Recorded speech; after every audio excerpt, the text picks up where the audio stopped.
Okay, good afternoon and welcome to the webinar on the Macy Conference, Improving Environments for Learning in the Health Professions. This webinar is being recorded. I am Yasmin Lejean, Program Associate at the Macy Junior Foundation. For any questions, please use the chat function on your screen. We will answer as many questions as we can at the end of prepared remarks. If you need technical assistance during the webinar, please contact ReadyTalk at 800-843-9166. And now I would like to introduce our presenters. Dr. David Irby, Conference Chair from the University of California, San Francisco. Dr. George Tebow, Immediate Past President of the Macy Junior Foundation. And Dr. Holly Humphrey, also President of the Macy Junior Foundation and also a conferee. George, turn it over to you. So welcome to everybody on the webinar. We're very delighted there's such a high level of interest in this topic. I want to give you a little bit of a background and the reason why the Macy Foundation chose this topic as its conference subject in 2018. First, to give you an idea of the Macy conference structure, we have a particular and rather unique structure to our conference, and this conference followed that structure. We convened 44 thought leaders in the health professions, in education and healthcare delivery, learners, patient advocates, and educational accreditors from across the country with a diverse background and different geography and institutional affiliations.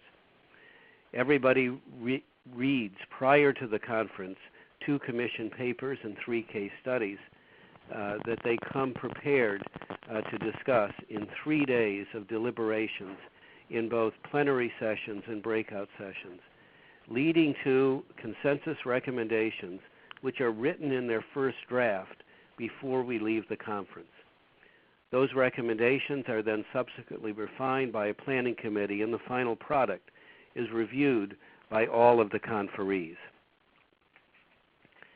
To give you a sense of why we chose this topic, next slide please, Yasmin, there is an increasing interest now in the learning environment, which is being recognized as a powerful shaper of health professions education and healthcare delivery.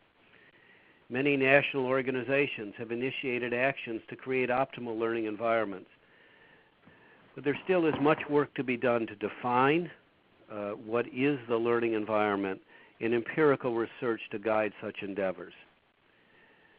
We thought this was timely to have a conference at this time in order to focus more attention on this work that needs to be done and to disseminate the best practices for improving learning environment. In fact, we feel very strongly that improving the learning environment will be an important and essential enabler for the other work that the Macy Foundation has supported over the last decade to better align health professions education with societal needs. In the next slide, we show the commission papers and case studies that served as the background work for all of the conferees in preparation for the conference. Interventions designed to improve the learning environment and health professions is a scoping review that was led by Larry Gruppen of the University of Michigan with David Irby, Steve Dunning, and Lauren Maggio also participating. Toward exemplary learning environments for the health professions was a vision paper written by Sandrine Van Schenk of the University of California, San Francisco, Susan Reeves, a nurse at Dartmouth, and Linda Hedrick, a physician at University of Missouri. 3 case studies came from the Aurora Healthcare System, a team led by Deborah Simpson, from Our Lady of Lake Regional Medical Center, and a team led by Lorinda Colonia, and the University of Rochester Medical Center, and a team led by Sarah Pyrie. Each of these case reviews looked at different organizations at different time in their evolution focusing on improving the learning environment. And they were on-the-ground examples of work in progress to move us along the spectrum of improving the learning environment. In the next slide, we show the working definition of learning environment that was adopted by the conferees to guide us in our work. The learning environment refers to the social interactions, organizational culture and structures, and physical and virtual spaces that surround and shape the learner's experiences, perceptions, and learning. In the next slide, we see a conceptual framework that the authors of the review paper came up with based on their review of the literature. And I'm not going to go through all of this in detail, but we included the complete slide in the pack so people have it to refer back to. There are 4 interactive components of the learning environment these authors concluded from reviewing the literature. The first is personal, that refers to the personal growth and goal direction of the individual learner. The second is a social aspect, which refers to the community in which the learning environment exists. The third is an organizational aspect in which the organizational culture, practices, and policies have profound effect on the learning environment. And the final is the physical and virtual spaces in which learning occurs. This was a very important guiding framework in the discussion, and you'll see emerged in the recommendations as well. The conferees also came up with a vision statement that was derived from the vision paper that I referred to in the commission papers. This is our hope and dream for the future, that exemplary learning environments prepare, support, and inspire all involved in health professions education and health care to work towards optimal health of individuals, populations, and community.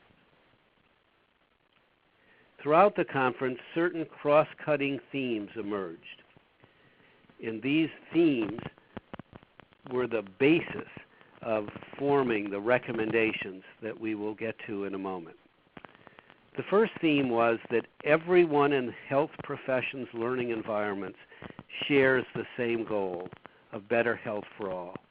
This is the unifying goal that brings together both education and healthcare delivery. The goal is the same, better health for all, and all the participants share that goal. The second is that rigorous research on learning environments is needed to better understand all the components and to better understand the impact of interventions.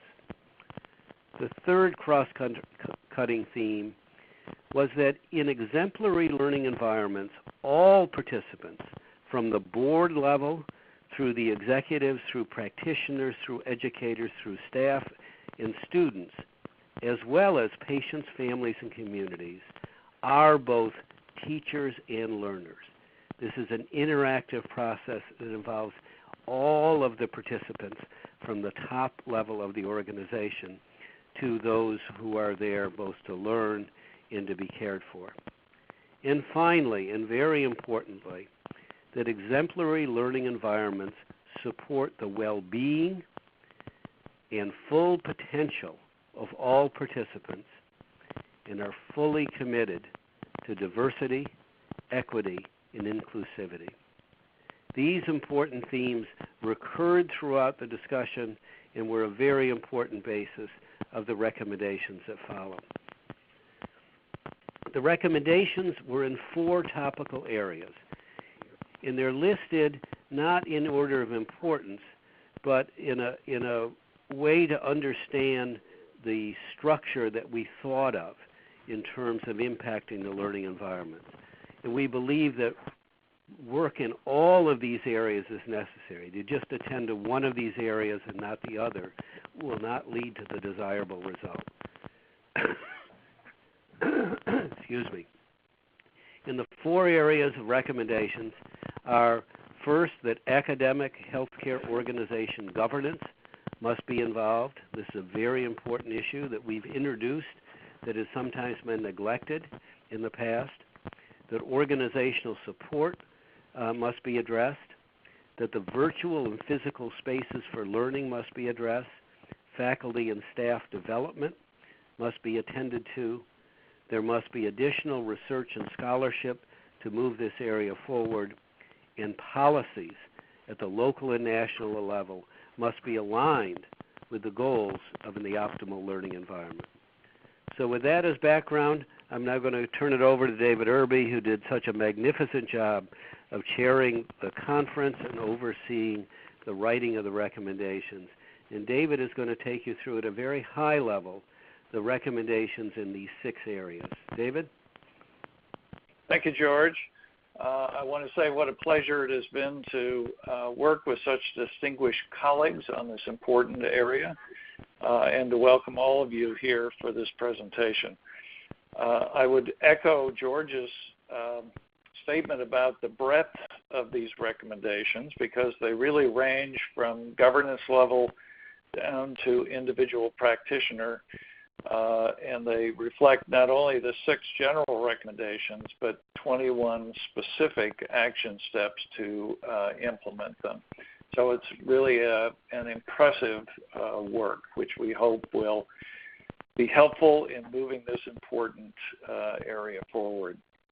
So recommendation 1 is to engage academic and healthcare organization governance.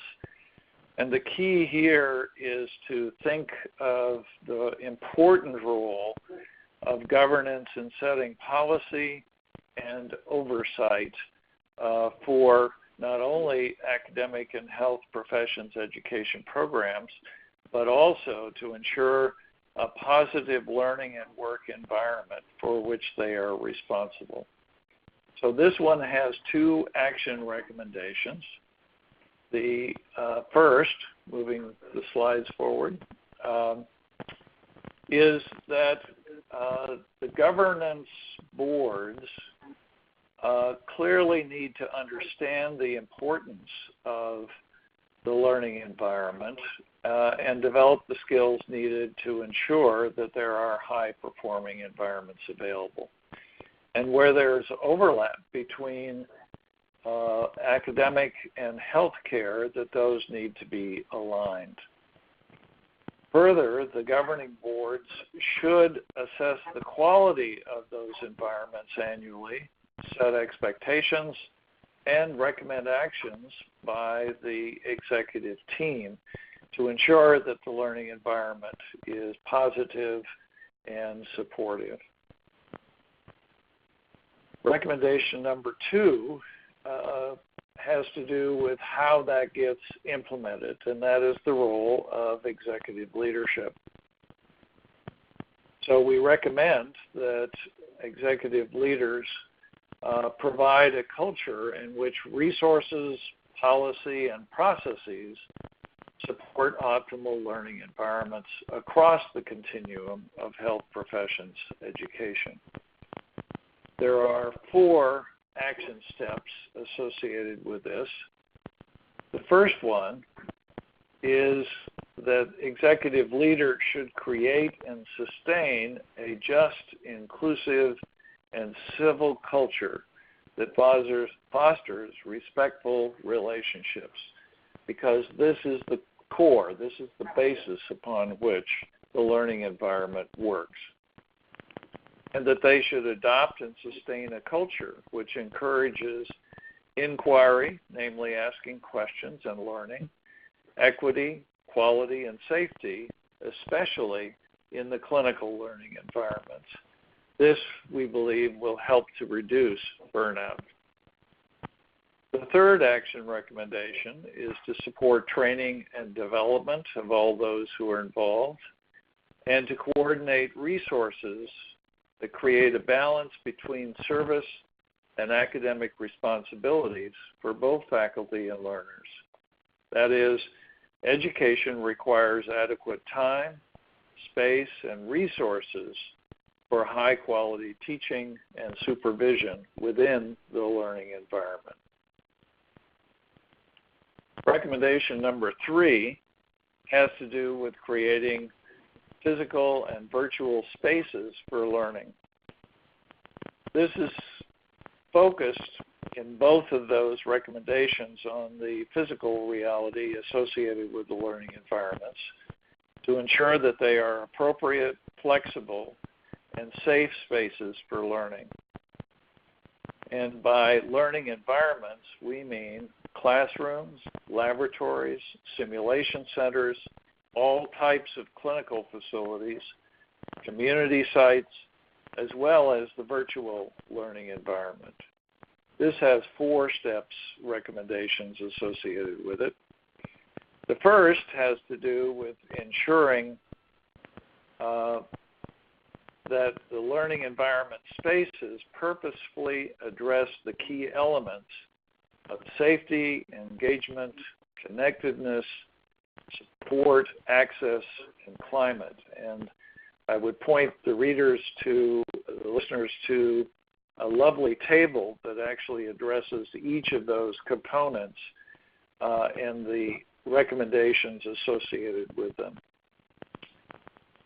Second is that the learning environment should seek to optimize the co-construction of learning, namely the relational dimension of learning together, and that to do that, it must foster mutual respect and inclusion.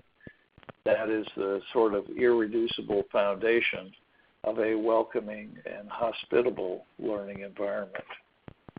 The third and fourth recommendations deal with designing space that is flexible and adaptable and focuses on improving the health and well-being of all, and that it include all relevant stakeholders in the design, implementation, and evaluation of those spaces so that they can serve all the diverse needs needed in whatever space is there.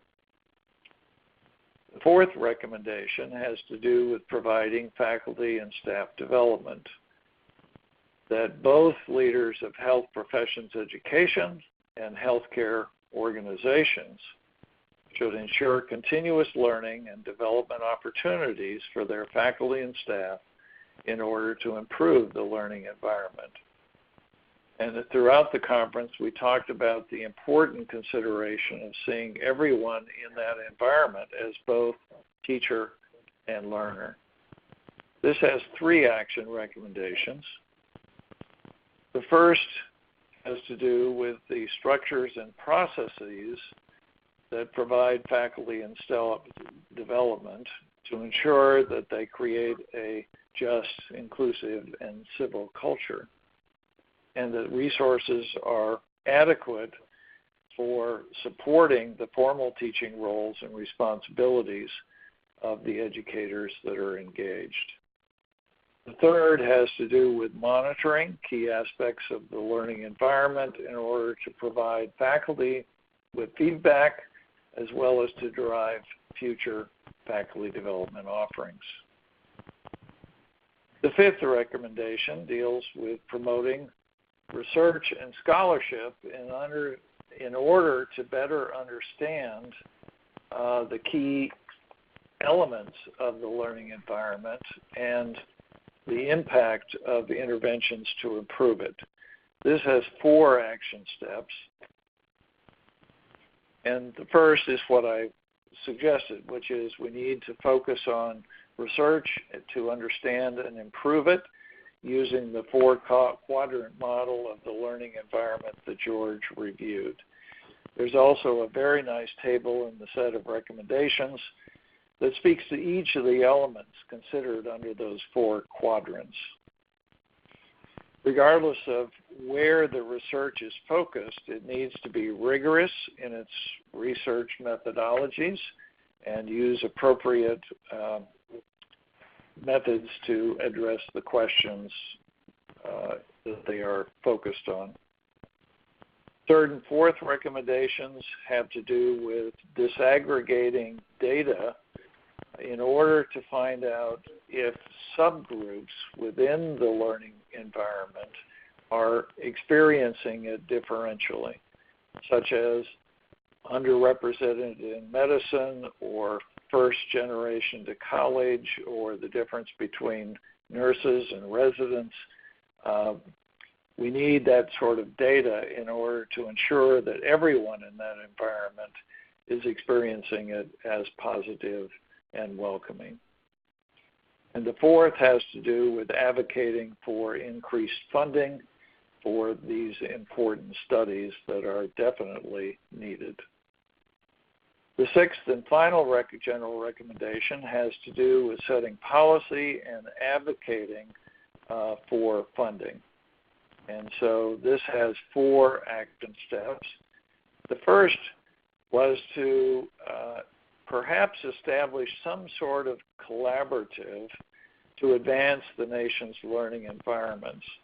And this comes out of our experience with interprofessional education and the national collaborative that has been established around that, which has exponentially increased the amount of work both in research and improvement in that area. So a similar venture is proposed here. Second is to collaborate around the shared purpose of improved health outcomes in order to align education actions and resources. I think getting on board with the focus on improving health is helpful here, and I think will help us to move this agenda forward across organizational boundaries. The third recommendation is focused on accreditors, and they often work in silos, and so the encouragement here is to have them collaborate more aggressively together in efforts to minimize conflict and to maximize alignment. I think we can point to the work of the coordinating committee between ACCME and ACGME as an example of where this collaborative effort is beginning to pay off.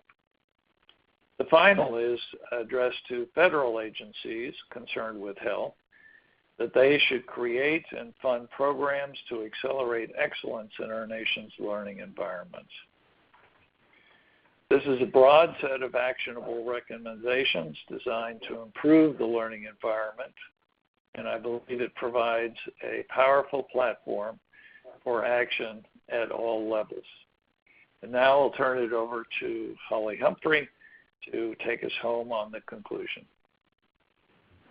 Thank you, David. As you already heard, I was a participant in this conference, which I found very energizing and clearly stimulated thinking that went beyond both the big picture visionary ideas as well as the day-to-day issues that people confront in their local environments. And so in order to achieve the goals, we think that aligning the education with the healthcare delivery systems to improve the health of the public, we need to be much more intentional in our focus on the environments where learning and patient care are taking place simultaneously. And so the recommendations that David Irby just reviewed with us really, I believe, serve as an urgent call to action for health professions, educators, and healthcare organizations to transform their environments in which current and future generations of caregivers, educators, and learners will work together with the ultimate goal of improving health for everyone. And I think it goes without saying that this is a long-term project. This is something that those of us engaged in health professions education must be willing to stick with for the long term, because there's not a quick fix, but as is pointed out from this conference, an urgent need to transform these environments. And I think we are ready to hear your questions and very eager to engage with you in a conversation about the work of the conference and specifically the recommendations. And you can use the Ready Talk function, chat function, to enter your questions. Okay. Our first question is, what are some of the proposed next steps, and how best do we move these recommendations forward?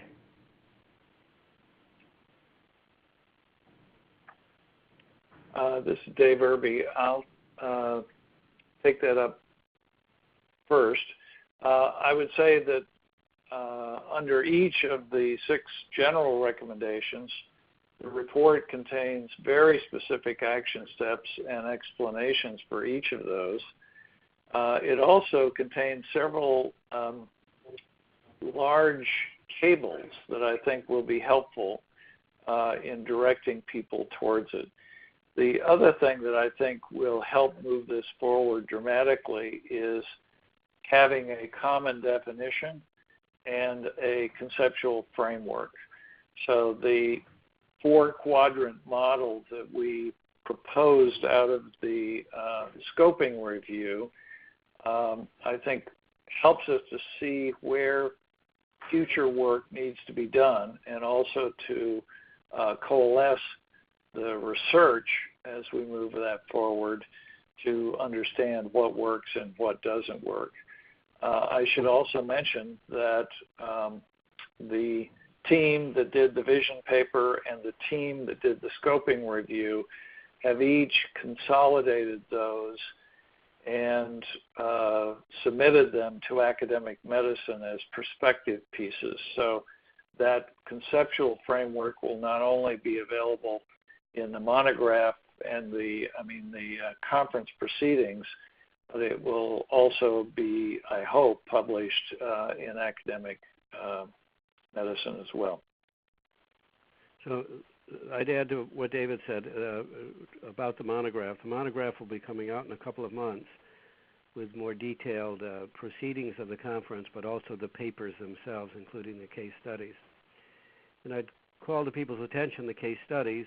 These were initiatives taken on by organizations on their own because they saw the need to improve their learning environment. And I'd stress very strongly that there's a lot that can be done at the local level once people recognize the need for it and can mobilize the support locally. But we also look forward to opportunities to work at a consortium level, to think about how best practices will be shared and how organizations will get together to work together through national organizations and through accrediting organizations to put best practices into practice. So I think there's both a local part to this and a collective part to it, and we need both simultaneously. Great, thank you. Okay, our next question, and I think this one's good for George. Are there any suggestions on how to promote interprofessional experiences? Well, as I think probably most of the people that are participating in this know, that's been a major theme of the Macy Foundation for the last decade. And we're proud that the National Center in Minnesota has been created to help both disseminate best practices and serve as a source of data about the results of both interprofessional education and collaborative practice. So I would refer people to the National Center website, which is rich in material. I understand very well from lots of visits that I do that all of these issues are local. There are local issues of leadership, local issues of culture, and it isn't possible to take exactly the experience of one place and put it to another. But it starts with having a goal of creating more interprofessional educational opportunities aimed towards improving collaborative practice. And I think every site needs to figure out what's the best place to either start that work or take that work to the next level. And the National Center is a wonderful source of information to help move that forward.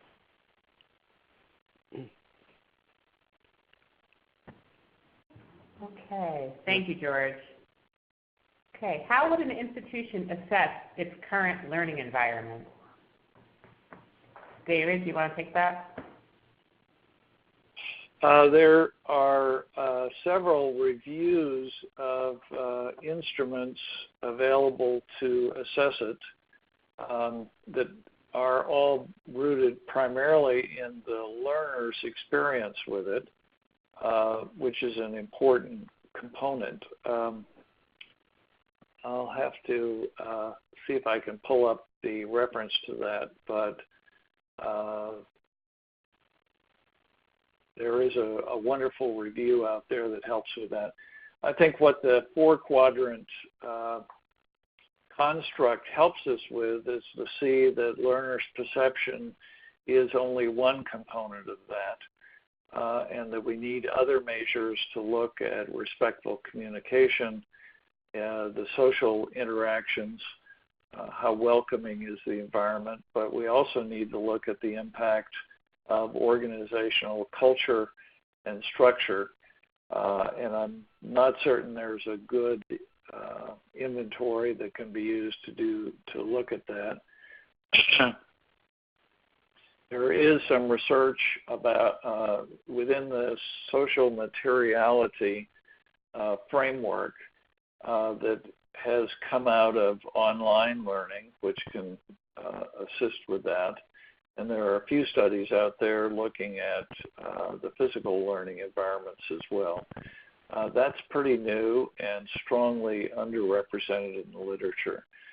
So while there are many instruments out there that are used for assessing learner performance, the other quadrants are pretty much vacant. So this is an area of work, and our review, which will be available in the monograph, has all of the references to the instruments that could be helpful to you.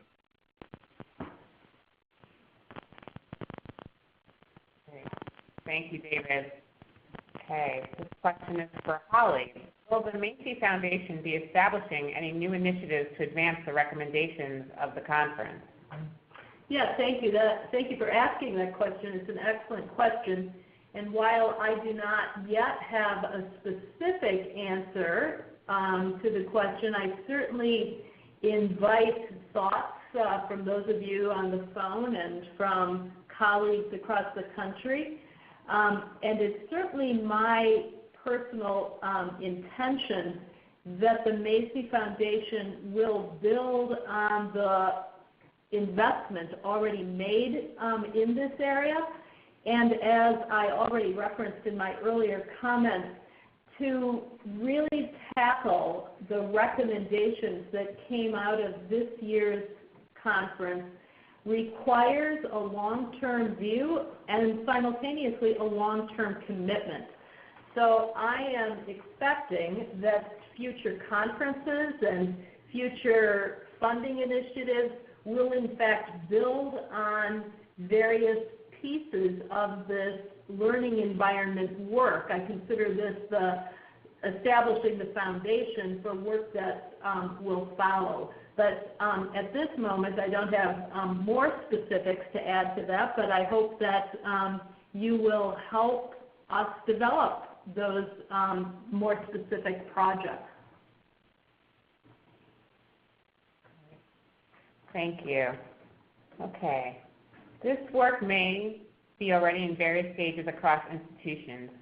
What is the best way to take a first step for institutions which have addressed this issue minimally or not at all?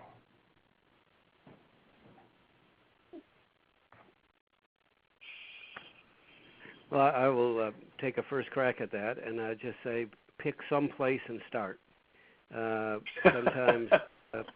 Sometimes a problem can seem so big it can kind of paralyze you.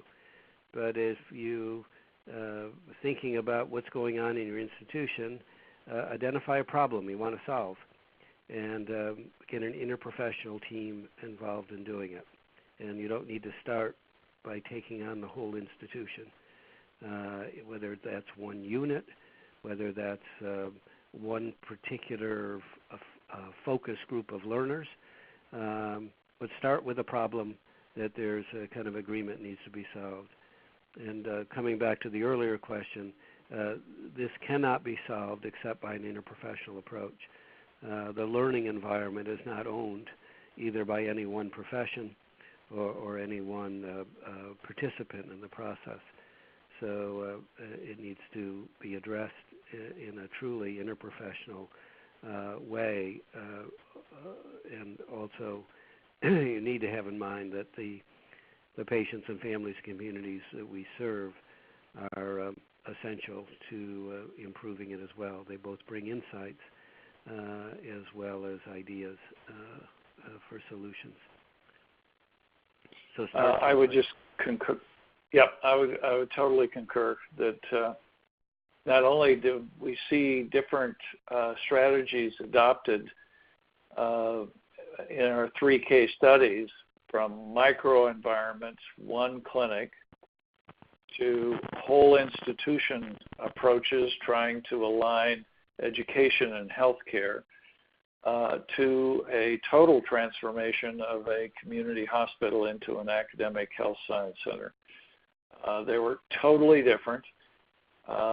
We also heard stories of people at the conference who had worked within their single department clerkship, within a single clinic, within the school, curriculum committees that might get engaged, clerkship directors coming together. On the healthcare side, the same being true. So I start somewhere and develop coalitions to begin to advocate on behalf of the importance of this topic.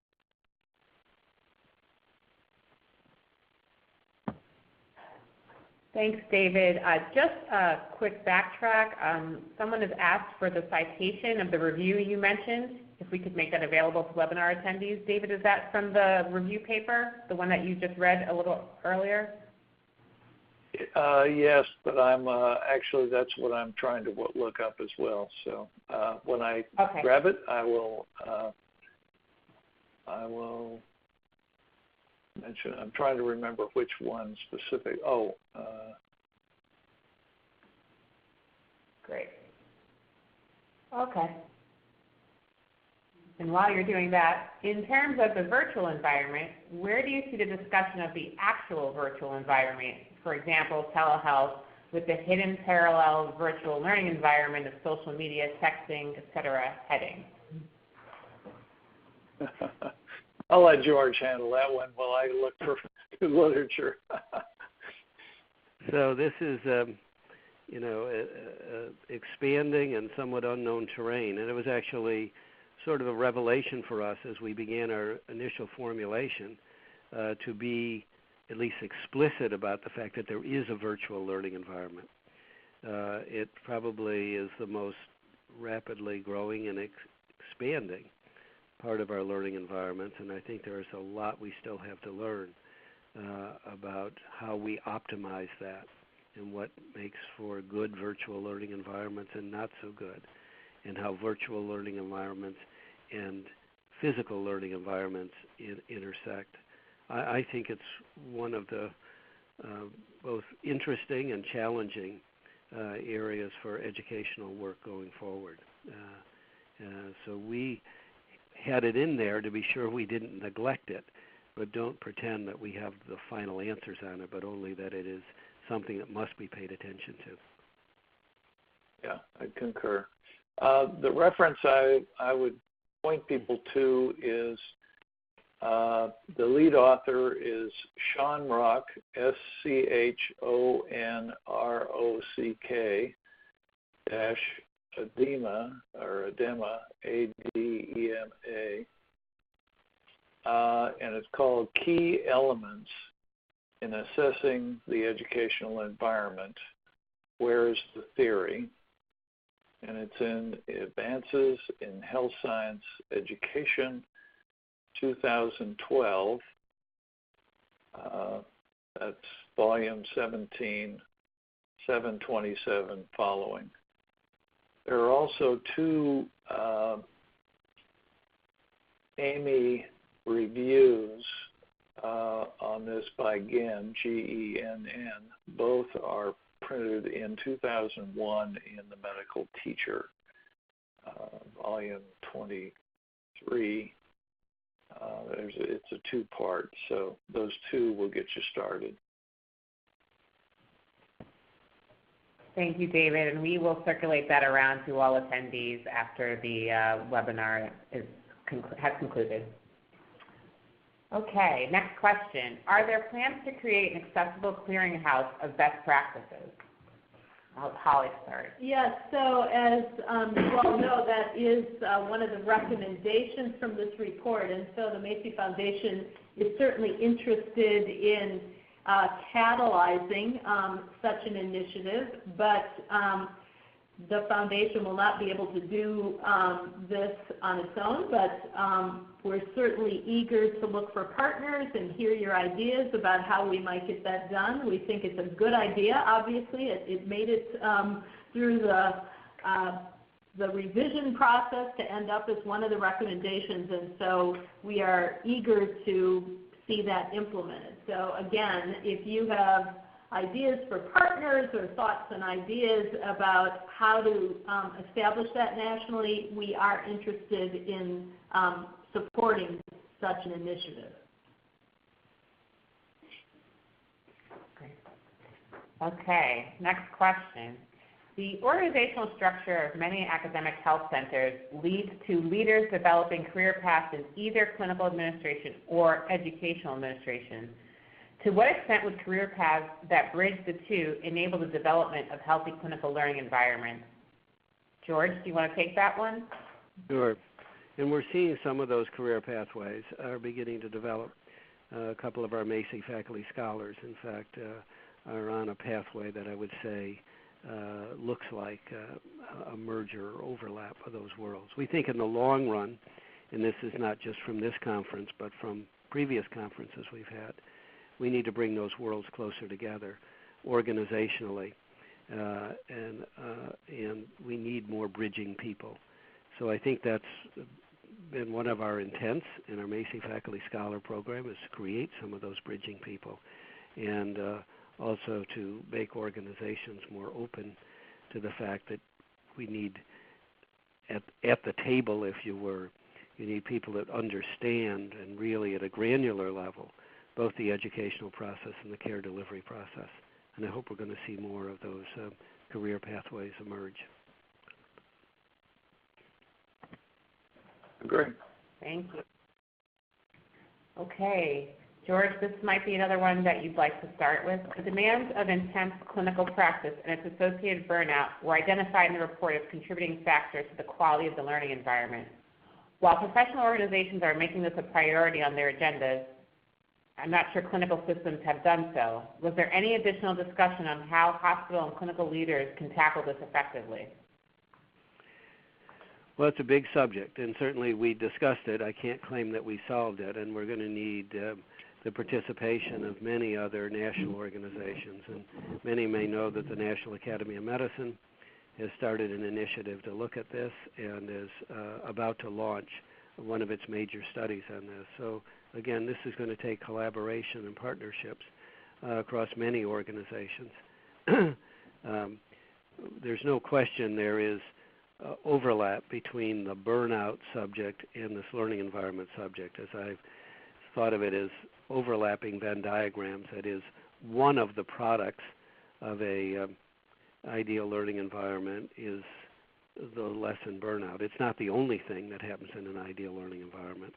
And one of the contributors to burnout is a non-ideal learning environment, though it's not the only factor and cause. So they're overlapping in important ways and need to be recognized, and it's going to take the participation of many groups representing many different interests, I think, to get the attention that's needed on this very crucial issue. And that's beginning to happen, and I'm encouraged that it's getting more attention now, but attention is the first step towards results. We're not at the results stage yet.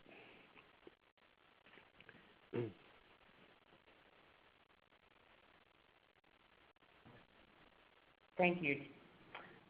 Okay, what are the implications of the conference findings for community-based rather than academic center-based transition to practice learning environments across the health professions?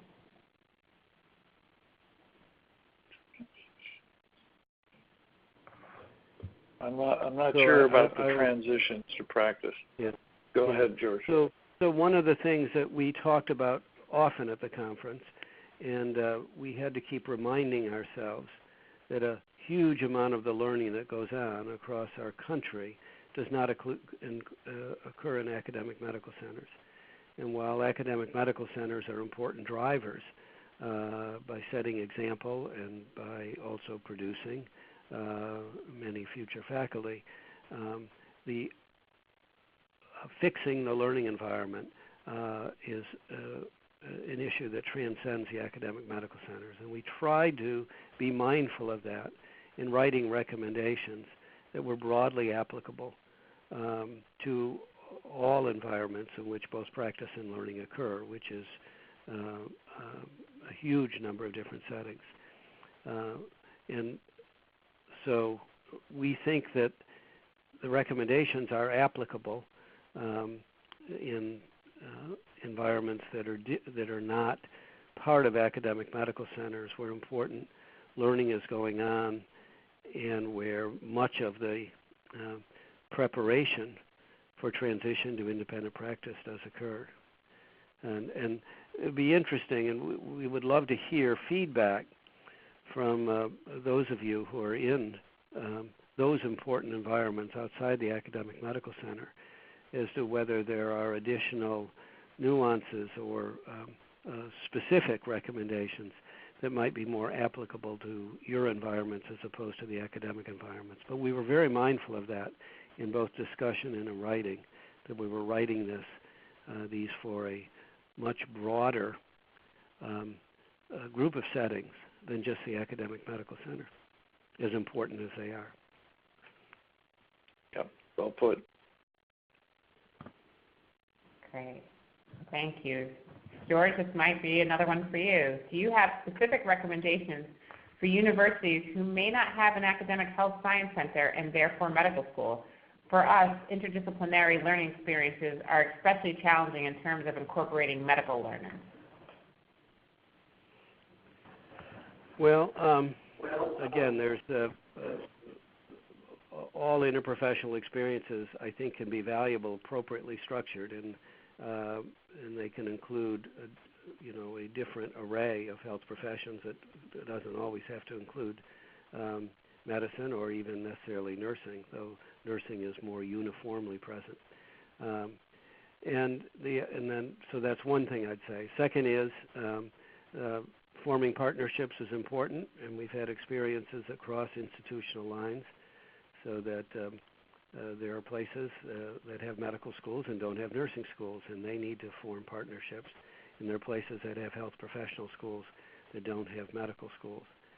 And then third is the important point to make that everybody who's in practice is both a learner and a practitioner, so that the opportunities for interprofessional learning are not restricted to the traditional learner paradigm. And one can think creatively about all the clinical settings in which education and training occur, where almost all professions will be represented, in how meaningful interprofessional education and collaborative practice can be executed and modeled, even if you don't have a school that's specific for each profession. In addition to that, we spent a fair amount of time talking about getting beyond the classic health professions and ensuring that we include PhD learners as well as postdocs, because their environment in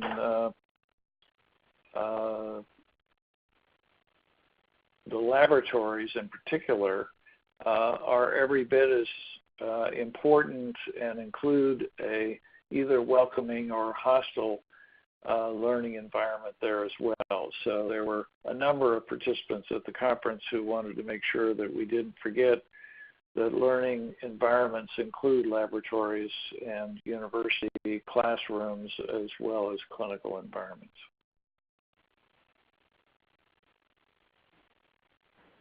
Thank you, David and George. David, this might be a good one for you. From your vantage point, where do you see the likely next funding source for research and innovation in this area, like the Accelerating Medical Education Initiative of the AMA or the Pursuing Excellence Initiative of ACGME? How do we influence state and federal funders? Are there local government efforts as examples? Is this an untapped, value-added area as we think about communities and community health? Yes and yes. All of those, I think, are going to be required to advocate for both basic research as well as for innovations to assess the impact of improvements in the learning environment. The conference participants did discuss the possibility of advocating at local level with foundations to state level for health funding resources, to university innovations funding, and then at the federal level for trying to advocate for funds in this arena. It's challenging because there's no single NIH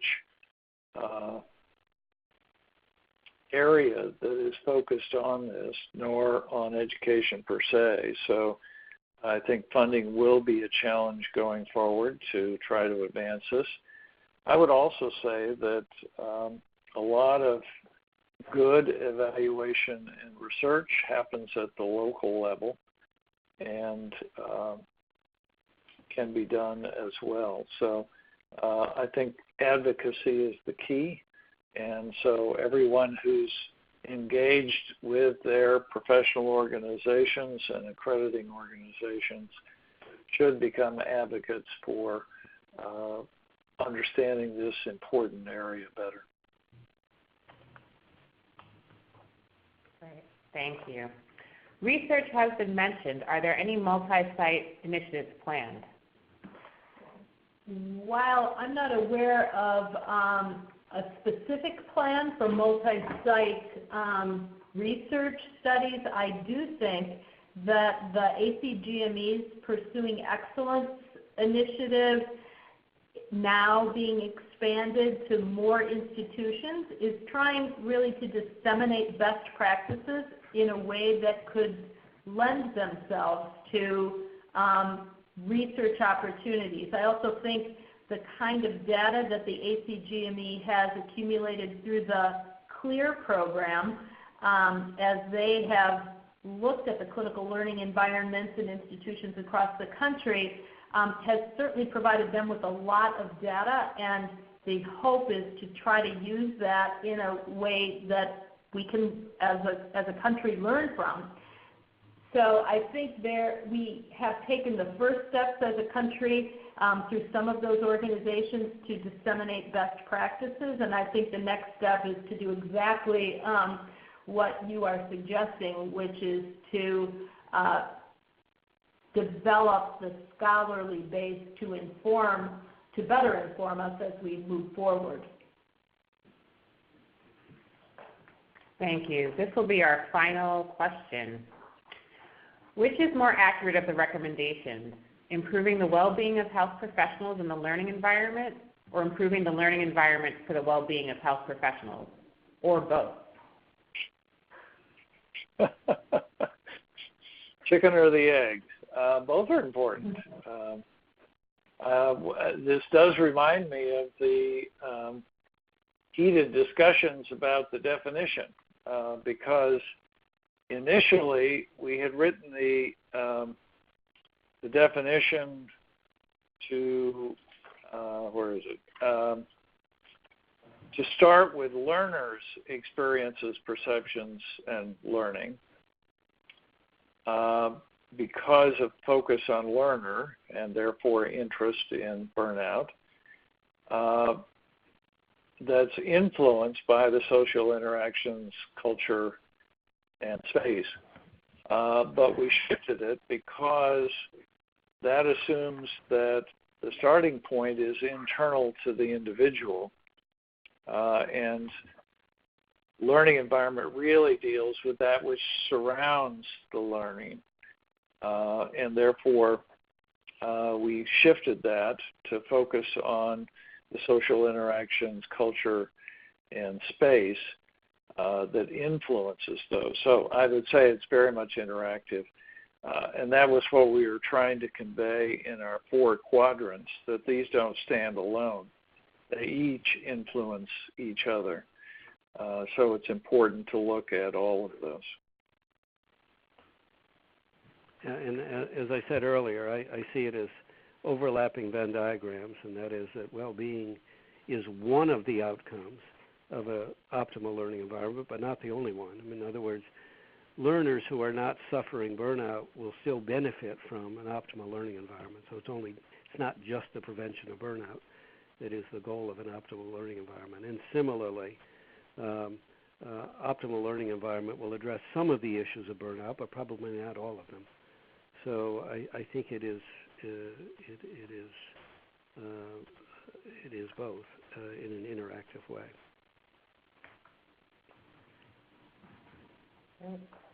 Thank you. Any final words from our Holly, David, or George?